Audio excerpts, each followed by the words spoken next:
Hi, welcome to Therapy for Nerds. I am one of your hosts, Cassidy Russell, along here with, Abby Ronquillo and Katie Bussey. and today I found this article a few days ago and it's going to be over a month old by the time this goes up.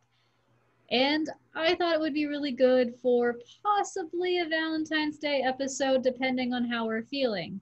It's a Wired article that I found on Twitter titled They Found Community and Then Love in Online Games, which I felt fits pretty well with kind of what we've been talking about a lot recently of video games, especially video games as a sense of community. We've talked about how video games have really helped people through the pandemic. And I wanted to get a sense for what you guys thought about the article. Who wants to go first? For a little bit of background, I know the article was really framed around people meeting through online games, right? And the idea that these were complete strangers, maybe not even living in a geographical area near each other, that met and built whole relationships, whole long-standing, really committed relationships through the start of this connection online. And personally, for me, I thought it was really interesting because I feel like I've heard about this before. I've heard of people meeting in these, like making friends online and like having people living in different countries or friends.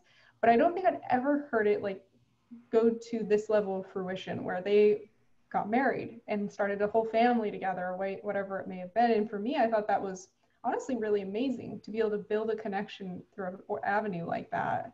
Yeah. Abby, what are your thoughts? it's funny because as I mentioned prior to us recording was that it wasn't that surprising to me. I think our generation specifically growing up with technology and the internet, online dating was always kind of a thing and not a big surprise. A place to meet people, the internet being that platform has always been a thing, and I just feel like it's such a natural occurrence to be doing something that you enjoy, like playing games and meeting people there and having that connection of, hey, we both enjoy doing this, or this is something that we have in common, and then building some type of relationship or forming some type of connection through that. And I feel like sometimes that might even be like the icebreaker that a lot of people meet, or like that might be the driving force, because a lot of people have these kind of like reservations about meeting people online, like on online dating apps, for example, like kind of like, oh, I don't know how to market myself, I don't know what to tell people. But if you do it like through a game, let's say, you're doing it with genuineness of who you are, without any expectations or reservations about what you're putting out there. While you're talking, Abby, I remembered in the article they quote Dr. Anthony Bean, who I don't know if you guys really know too much about him. He started the Geek Therapeutics, which is that training that I've been looking into. He's also written quite a few books. Like I have one of them. I still need to read it. But one of his quotes in the article is like, "Your character, your avatar, is a projection of yourself." Mm-hmm. And it made me think of like how that is a great icebreaker. And sometimes people, when they're meeting through online means, feel like they've already gone through the normal BS of when you're starting off meeting someone new, of like, because you're getting to that person's actual self, what they want to be or who they feel like they are inside. Yeah. I can hear that word almost like cuts to the chase. You can see this projected image they have of who they want to be, or maybe the things that they see as ideal or they enjoy. And I can hear like it's a different kind of first impression they're able to make. I'm so glad that you brought that up, because I think like this personification of who we want to be, or how we want to present ourselves sometimes is, and that shield of having the internet in front of us or having that character in front of us, is sometimes what a lot of I don't want to say just introverts, because sometimes extroverts too, but a lot of sometimes we have these reserves about, you know, vulnerability and not putting ourselves out there, or being afraid of being rejected. And sometimes I think that this could be a really good way for people to feel comfortable meeting new people. I don't know if I'm making sense. I have the thought in my head, but it's like not coming out. But yes, that makes a lot of sense. And it's so funny that you bring that up. When you brought out that book, I don't have that book, but I actually own books from Dr. Anthony Bean. I have the Uh, Psychology of Zelda, and I'm like, oh yeah. yeah. So okay, so I do know him as an author, and he does bring up a lot of points, at least in that book as well, about like this idea of how much we put of ourselves, how much of ourselves we invest in these characters, and how much of ourselves are actually we really bond with Mm-hmm. the character that we're playing as. And a lot of times, like some of the games that were mentioned in these in the articles are very specific characters that you can really create and customize versus like let's say Zelda or Final Fantasy where the character is already kind of has their backstory and who they are. So I feel like that makes a lot more opportunity for when you meet somebody for them to get a personality, I guess, of you or who you are. Yeah, I mean, I would definitely say so. I didn't play a lot of MMOs growing up, but or right now, I did play like Gaia Online, which I'm so dating myself by saying that.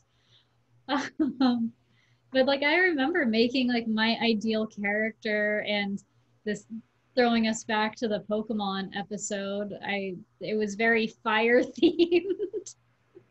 I got the fire elemental wings going, and so I would definitely see. And like it was interesting seeing what my friends would put as their avatars and what they would like do in the game and try to make their avatar based off of.